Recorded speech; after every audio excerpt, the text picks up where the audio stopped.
Hello everyone, once again welcome back. Today we are going to start unit first under Indian economic.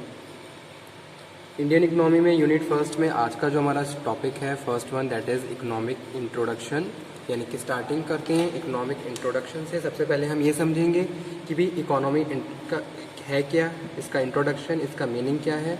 So let's cover. Economy consists of the whole economic system that comprise of production, distribution and consumption of goods and services between the agent or parties।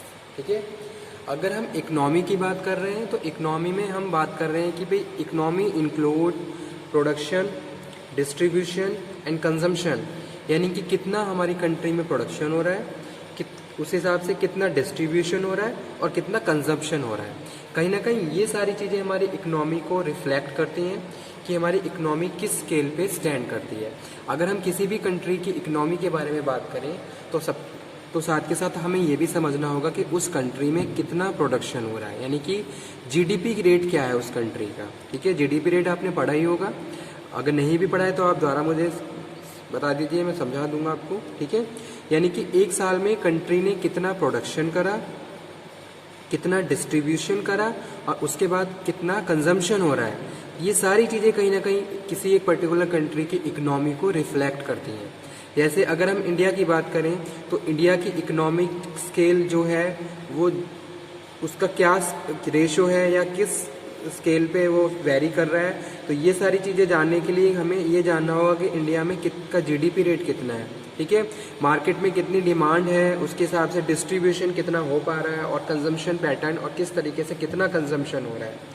ठीक है, income level भी यहाँ पे हम count कर सकते हैं as a economy में कि भाई जितनी, अगर हम पॉपुलेशन की बात करें तो पॉपुलेशन कितनी है, उनका इनकम लेवल कितना है। ठीक है, तो economy consist of the whole economic system that comprise of the production, distribution, consumption of goods and services between the agent और पार्टीज। यहाँ पे एजेंट और पार्टीज कोई भी हो सकते हैं, कोई इंडिविजुअल भी हो सकता है, बिजनेस भी हो सकता है, ऑर्गेनाइजेशन भी हो सकती है और गवर्नमेंट भी हो सकती है।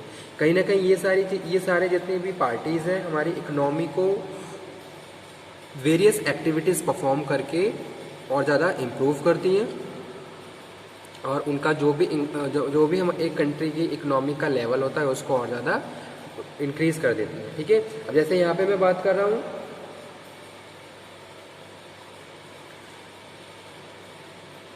Transactions only occur when both the parties are agree to mutual price value are transmitted goods and services commonly expressed in the particular currency. जैसे यहाँ पे मैं एक एग्जांपल कोट करता हूँ और इसके थ्रू आपको प्रॉपर्ली समझाता हूँ कि भाई किस तरीके से इकोनॉमी को हम कैलकुलेट करते हैं, या फिर इकोनॉमी की अगर बात कर रहे हैं तो कौन कौन से फैक्टर्स उसमें इंक्लूड है। जैसे अब कोई भी एक एक्सपोर्ट कंपनी है, वो क्या कर रही है, गुड्स को प्रोड्यूस कर रही है इंडिया में ही, जैसे इंडिया की बात करें, और उसको अदर कंट्री में भेजा जा रहा है, यानी कि उसको एक्सपोर्ट किया जा रहा है। तो जितना ज़्यादा हम एक्सपोर्ट करेंगे उतना ज़्यादा हमारी कंट्री की इकोनॉमी और ज़्यादा ग्रो करेगी और उतना ज़्यादा हमें फ़ायदा होगा। ठीक है, तो बायर से हमें बड़े बड़े ऑर्डर्स मिलेंगे जिनके थ्रू हमारा प्रोडक्शन बढ़ेगा तो हमारे यहाँ जॉब अपॉर्चुनिटीज़ क्रिएट होंगी, अनएम्प्लॉयमेंट की प्रॉब्लम सॉल्व होगी। ठीक है, लोगों का एक मिनिमम लिविंग स्टैंडर्ड मेंटेन होगा और जितनी ज़्यादा जॉब अपॉर्चुनिटीज़ होंगी उतनी हमारी इनकम लेवल बढ़ेगा। ठीक है, कंजम्पशन भी बढ़ेगा और कहीं ना कहीं ये सारी चीज़ें ही इकोनॉमी को कंसिस्ट करती हैं, इकोनॉमी में इंक्लूड की जाती हैं। तो वही चीज़ यहाँ पे लिखी हुई है, an economy is the structure in which various economic activities related to agriculture, economic activity, industries and service sectors are perform. ठीक है, इकोनॉमी में हम एग्रीकल्चर एक्टिविटीज़ को भी इंक्लूड कर रहे हैं क्योंकि जो इंडिया की जो पॉपुलेशन है, मैक्सिमम पॉपुलेशन एग्रीकल्चर पे भी डिपेंड है। ठीक है, तो एग्रीकल्चर से जो भी प्रोडक्शन हो रहा है उसको भी इकोनॉमी में काउंट किया जाता है और उसके हिसाब से फिर कैलकुलेशन वेरी करती है। ठीक है, so that's why we can say that an economy is a structure in which various activities perform. Okay, economy provide goods and services for satisfying human needs and wants. Human wants को satisfy करने के लिए जो goods provide किए जाते हैं वो important role play करते हैं किसी भी कंट्री की इकोनॉमी में, ठीक है। और उसके बाद जो सेकंड जो मोस्ट इम्पॉर्टेंट थिंग है वो क्या है, job opportunities, create opportunities of employment and ensure the better individual livelihood for people. तो यहाँ पे मैं 2 पॉइंट लिख देता हूँ।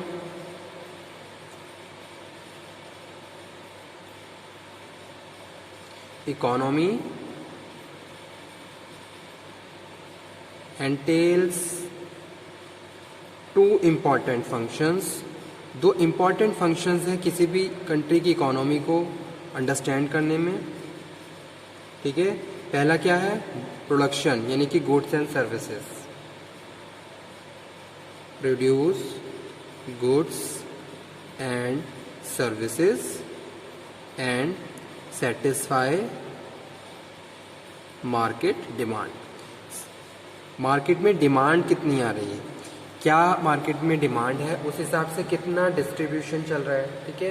तो अगर हम बात करें गुड्स एंड सर्विसेज की, गुड्स एंड सर्विसेज कहीं ना कहीं जो भी पॉपुलेशन है उनकी नीड को सेटिस्फाई करते हैं। मार्केट में सप्लाई होती है और जो जितनी ज़्यादा प्रॉपरली सप्लाई होगी उतना ज़्यादा हमें फ़ायदा होगा। तो पहला इंपॉर्टेंट फंक्शन इकोनॉमी का यही है कि भाई जो मार्केट में डिमांड आ रही है उसको प्रॉपरली हम सेटिस्फाई करें, ठीक है। जो भी इंडिविजुअल्स की नीड है उनको हम फुलफिल करें, जो भी उनकी वांट्स हैं उनको हम सेटिस्फाई करें। सेकंड इम्पॉर्टेंट फंक्शन है job opportunity, create opportunities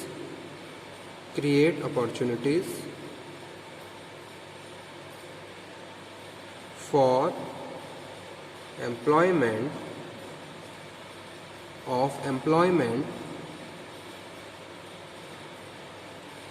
and ensure better livelihood, okay. यानी कि पहली चीज, पहला जो इम्पोर्टेंट फंक्शन है वो क्या है, प्रोडक्शन, और सेकंड क्या है, जॉब अपॉर्चुनिटीज। अगर हम किसी भी एक कंट्री की इकोनॉमी की बात कर रहे हैं तो वहाँ पे अगर प्रॉपर जॉब अपॉर्चुनिटीज़ होंगी तो वहाँ पे प्रॉपर एक लिविंग स्टैंडर्ड मेंटेन रहेगा और कहीं ना कहीं उस कंट्री की इकोनॉमी और ज़्यादा डेवलप होगी और ज़्यादा इम्प्रूव होगी, ठीक है। तो जितनी ज़्यादा जॉब अपॉर्चुनिटीज़ रहेंगी उतना ही ज़्यादा बेटर रहेगा, उतनी हमारी इकोनॉमी और ज़्यादा ग्रो करेगी। तो सेकेंड इंपॉर्टेंट फंक्शन यही है, creation of job opportunities and employment and ensure better livelihood. जैसा कि मैंने अभी आपके साथ डिस्कस किया था कि भाई एक मिनिमम स्टैंडर्ड मेंटेन होना चाहिए लोगों का, ताकि वो अपनी जो बेसिक नीड्स हैं उनको कंप्लीट कर सके। कहीं ना कहीं ये सारी चीज़ें हमारी इकोनॉमी को रिफ्लेक्ट करती हैं, हमारी इकोनॉमी को डिनोट करती हैं, ठीक है। So an economy is the framework of various activities through which people make their living. Economy involves each and every activity of individuals, household, firm, factories, bank, firms, government, which act and interact to produce, consume goods and services।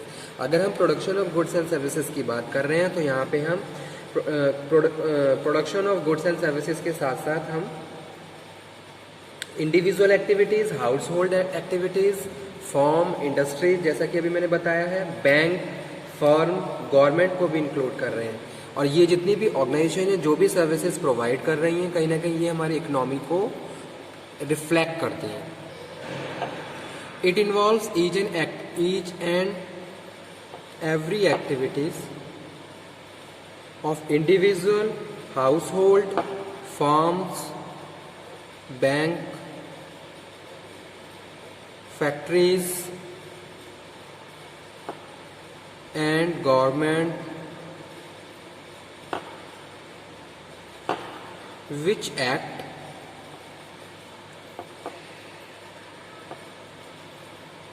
and interact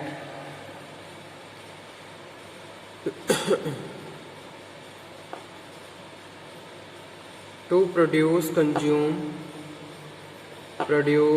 and consume goods and services, ठीक है। अब यहाँ पे हम बात कर रहे हैं अदर सर्विसेज, जैसे कि कोई बैंक है, बैंक में जो भी सर्विसेज प्रोवाइड करवाई जा रही हैं, कहीं ना कहीं उसका भी इफेक्ट हमारी इकोनॉमी पे पड़ता है। आप किसी हॉस्पिटल्स की बात करें, आप किसी अदर ऑर्गेनाइजेशंस की बात करें, किसी अदर गवर्नमेंट ऑर्गेनाइजेशंस की बात करें, तो उन ऑर्गेनाइजेशन में जो भी एक्टिविटीज़ परफॉर्म की जा रही हैं कहीं ना कहीं उनको हम प्रोड्यूस कर रहे हैं और उनको कंज्यूम भी कर रहे हैं, ठीक है। उन सर्विसेज को हम अवेल करके अपने जो भी हमारा जो लिविंग स्टैंडर्ड है या फिर जो भी हमारे जो रिक्वायरमेंट्स हैं उनको प्रॉपरली कंप्लीट कर रहे हैं। जैसे किसी भी कंट्री की इकोनॉमी को अगर हम कैलकुलेट करें तो वहाँ का infrastructure, medical care, health care और एजुकेशन पे ज़्यादा ध्यान दिया जाता है, ठीक है। कहीं ना कहीं ये सारी चीज़ें प्रॉपरली हो। Transportation also play most important role in the economy. Proper transportation होना चाहिए प्रॉपर, ताकि जो भी हमारी सब डिस्ट्रीब्यूशन है वो प्रॉपर हो सके। तो ये सारी चीज़ें कहीं ना कहीं किसी भी कंट्री की इकोनॉमी में इंक्लूड की जाती है, ठीक है। तो वही चीज़ यहाँ पे हम डिस्कस कर रहे हैं, इंट्रोडक्शन ऑफ इकोनॉमी। इसी के साथ साथ जो भी रिसोर्सेज अवेलेबल हैं, रिसोर्सेज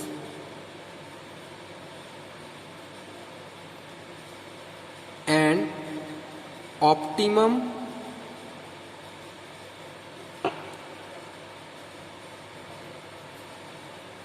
and effective utilization, ठीक है। जो भी रिसोर्सेज अवेलेबल हैं जिस भी कंट्री के पास, चाहे वो नेचुरल रिसोर्सेज हो चाहे वो अदर रिसोर्सेज हो, उनका एक तो क्या है ऑप्टिमम यूटिलाइजेशन और क्या है इफेक्टिव यूटिलाइजेशन होना चाहिए, क्योंकि ये सारी चीज़ें कहीं ना कहीं हमारी कंट्री की जो इकोनॉमी है उनसे रिलेटेड है। जैसे आपके पास जो भी नेचुरल रिसोर्सेज अवेलेबल हैं आप उनको इफ़ेक्टिव तरीके से यूज़ करके उन कंट्री में जहाँ इनकी स्केयरसिटी है वहाँ पे सप्लाई कर सकते हो, ठीक है। तो जितना ज़्यादा इफ़ेक्टिव यूटिलाइजेशन करोगे उतना ही ज़्यादा आपको फ़ायदा होगा और उसी तरीके से आप जो भी आपका प्रोडक्शन बढ़ेगा, प्रोडक्शन बढ़ने के साथ साथ आप एक्सपोर्ट कर रहे हो तो कहीं ना कहीं आपकी ट्रेडिंग इंक्रीज़ हो रही है और कहीं ना कहीं ये सारी चीज़ें इकोनॉमी को और ज़्यादा डेवलप करती हैं, ठीक है। यानी कि अगर हम इकोनॉमी की बात कर रहे हैं तो हम प्रॉपर यूटिलाइजेशन ऑफ रिसोर्सेज की भी बात कर रहे हैं जो कि एक पर्टिकुलर कंट्री के पास अवेलेबल होते हैं। So it can be concluded that given economy is the result of set of complex process that involves its culture, education,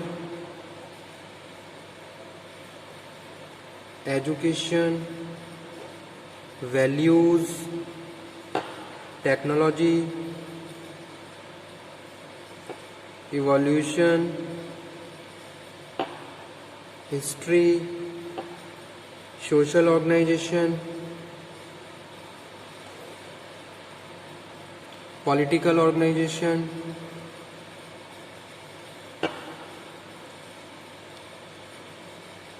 legal system, all the factors related to the economy, natural resources,